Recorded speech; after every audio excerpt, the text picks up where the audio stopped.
ಭಾರತ ಮತ್ತು ಪಾಕಿಸ್ತಾನದ ಸ್ಥಿತಿಗತಿಗಳು ಹೇಗಿದೆ ಮತ್ತು ಸದ್ಯ ಜಮ್ಮು ಕಾಶ್ಮೀರದಲ್ಲಿ ಆಗ್ತಾ ಇರುವಂತಹ ಬೆಳವಣಿಗೆಗಳೇನು ಅನ್ನೋದರ ಮಾಹಿತಿ ಕೊಡ್ತಾ ಇದ್ವಿ. ಈ ಬೆನ್ನಲ್ಲೇ ರಕ್ಷಣಾ ಸಚಿವ ರಾಜನಾಥ್ ಸಿಂಗ್ ಅವರು ಜಮ್ಮು ಕಾಶ್ಮೀರಕ್ಕೆ ಭೇಟಿ ಕೊಡ್ತಾರೆ ಅಂತ ಪೂಂಚ್ನ LOCಗೆ ಭೇಟಿ ಕೊಡ್ತಾರಂತೆ ರಕ್ಷಣಾ ಸಚಿವರು. ಇದೇ ಮೊದಲ ಸಲ ಆಪರೇಷನ್ ಸಿಂಧೂರ್ ಎಲ್ಲ ಆದ್ಮೇಲೆ ಫಸ್ಟ್ ಟೈಮ್ ಅವರು ಭೇಟಿ ಕೊಡ್ತಾ ಇರೋದು.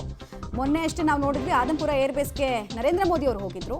ಈ ಬೆನ್ನಲ್ಲೇ ಈ ಭೇಟಿ ಸಹಜವಾಗಿ ಮಹತ್ವದ ವಿಚಾರ ಆಗ್ತಾ ಇದೆ. ಇಂಪಾರ್ಟೆಂಟ್ ಡೆವಲಪ್ಮೆಂಟ್ ಬಿಕಾಸ್ ಸರಣಿ ಡೆವಲಪ್ಮೆಂಟ್ಸ್ ಜಮ್ಮು ಕಾಶ್ಮೀರದ ಭಾಗದಲ್ಲಿ ಆಗ್ತಾ ಇದೆ. ಎಕ್ಸಾಕ್ಟ್ಲಿ ಕೂಂಬಿಂಗ್ ಆಗ್ತಾ ಇದೆ. ಮತ್ತೆ ಗಡಿ ಪ್ರದೇಶದಲ್ಲಿ ಹೆಂಗಿದೆ ಪರಿಸ್ಥಿತಿ, ಆಸಿಫ್ ಅನ್ನೋನು ಹೊಡೆದಾಕಿದ್ದಾರೆ. ಅದರಲ್ಲೂ ಪೆಹಲ್ಗಾಮ್ ಅಟ್ಯಾಕರ್ ಒಬ್ಬ ಆತ. ಅದೆಲ್ಲದರ ನಡುವೆ ರಕ್ಷಣಾ ಸಚಿವರು ಭೇಟಿ ಕೊಡ್ತಾ ಇರ್ತಕ್ಕಂಥದ್ದು ನಿಜಕ್ಕೂ ಕೂಡ ಮೇಜರ್ ಡೆವಲಪ್ಮೆಂಟ್ಸ್. ರೈಟ್, ಡೀಟೇಲ್ಸ್ ಕೊಡ್ತಾರೆ ಶಬೀರ್, ನೇರ ಸಂಪರ್ಕದಲ್ಲಿ ಜಾಯಿನ್ ಆಗ್ತಾ ಇದ್ದಾರೆ. ಶಬೀರ್, ರಾಜನಾಥ್ ಸಿಂಗ್ ಅವರು ಎಷ್ಟೊತ್ತಿಗೆ ಭೇಟಿ ಕೊಡ್ತಾರೆ, ಯಾವ್ಯಾವ ಭಾಗದಲ್ಲಿ ಈ ಭೇಟಿ ಇರುತ್ತೆ ಮತ್ತು ಅಲ್ಲಿ ಮೀಟಿಂಗ್ ಅನ್ನೇನಾದ್ರೂ ಸೇನಾಧಿಕಾರಿಗಳ ಜೊತೆಗೆ ನಡೆಸ್ತಾರಾ? ಆಮೇಲೆ ಈಗಷ್ಟೇ ಬರ್ತಾ ಇರುವಂತಹ ಆಸಿಫ್ ಕುರಿತಾಗಿ ಏನೇನು ಮಾಹಿತಿ ಇದೆ? ಮಮತಾ, ಈಗ ಸದ್ಯಕ್ಕೆ ರಕ್ಷಣಾ ಸಚಿವ ರಾಜನಾಥ್ ಸಿಂಗ್ ಅವರು ಪೂಂಚ್ ಜಿಲ್ಲೆಗೆ ಭೇಟಿಯನ್ನು ಕೊಡ್ತಾ ಇದ್ದಾರೆ. ಇಡೀ ಪೂಂಚ್ ಜಿಲ್ಲೆ ಏನಿದೆ ಇದು ಗಡಿಗೆ ಬಹಳಷ್ಟು ಹೊಂದ್ಕೊಂಡಿರುವಂತಹ ಜಿಲ್ಲೆ ಆಗಿರುವಂಥದ್ದು. ಈ ಪ್ರದೇಶದಲ್ಲಿ ಅತಿ ಹೆಚ್ಚು ಶೆಲ್ಲಿಂಗ್ ಆಗಿದೆ.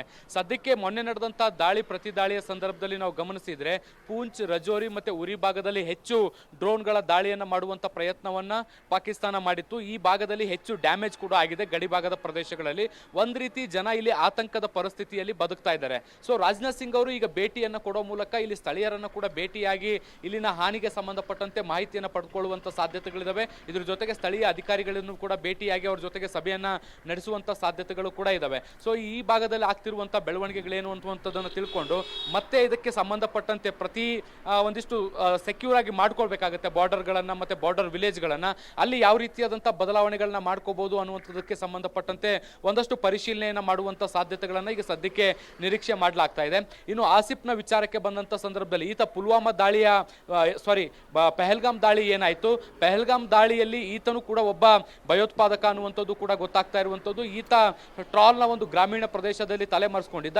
ಈಗ ಈತನನ್ನು ಹುಡುಕಿ ಎನ್ಕೌಂಟರ್ ಮಾಡುವಂಥ ಕೆಲಸ ಆಗಿದೆ. ಜೊತೆಗೆ ಈತನ ಇಬ್ಬರು ಸಹಚರರನ್ನು ಕೂಡ ಈಗ ಸದ್ಯಕ್ಕೆ ಎನ್ಕೌಂಟರ್ ಮಾಡಲಾಗಿದೆ. ಸೊ ಇದರ ಜೊತೆಗೆ ಬಾಕಿ ಉಳಿದಂಥ ಮೂವರು ಎಲ್ಲಿ ಅನ್ನುವಂಥ ಪ್ರಶ್ನೆಗೆ ಇನ್ನೂ ಕೂಡ ಉತ್ತರ ಸಿಕ್ಕಿಲ್ಲ. ಆ ಹುಡುಕಾಟಗಳು ಕೂಡ ನಡೀತಾ ಇದ್ದಾವೆ. ಬಹುಶಃ ಇವತ್ತು ಅಥವಾ ನಾಳೆ ಇನ್ನೊಂದೆರಡು ದಿನಗಳಲ್ಲಿ ಇದಕ್ಕೆ ಉತ್ತರವೂ ಕೂಡ ಸಿಗಬಹುದು. ಯಾಕೆಂದ್ರೆ ಆಸಿಫ್ ಈ ಪ್ರದೇಶದಲ್ಲಿ ತಲೆಮರೆಸ್ಕೊಂಡಿದ್ದಾನೆ ಅಂದ್ರೆ ಉಳಿದ ಮೂವರು ಕೂಡ ಇದು ಸರೌಂಡಿಂಗ್ ಅಲ್ಲಿ ಎಲ್ಲಾದ್ರೂ ತಲೆಮರೆಸ್ಕೊಂಡಿರುವಂತಹ ಸಾಧ್ಯತೆಗಳಿದಾವೆ. ಈಗಾಗಲೇ ಕ್ಲೀನ್ ಕಾಶ್ಮೀರ ಅನ್ನುವಂತ ನಿಟ್ಟಿನಲ್ಲಿ ನಿರಂತರವಾಗಿ ಕೋಬಿಂಗ್ ಅನ್ನ ಸರ್ಚ್ ಆಪರೇಷನ್ ಗಳನ್ನ ಮಾಡುವಂತ ಕೆಲಸವನ್ನ ಈಗ ಭದ್ರತಾ ಪಡೆಗಳು ಮಾಡ್ತಾ ಇರುವಂತದ್ದು. ಸೊ ಹೀಗಾಗಿ ಮುಂದಿನ 2-3 ದಿನಗಳಲ್ಲಿ ಬಾಕಿ ಮೂವರು ಆರೋಪಿಗಳು ಕೂಡ ಸಿಗುವಂತ ಸಾಧ್ಯತೆಗಳಿದಾವೆ.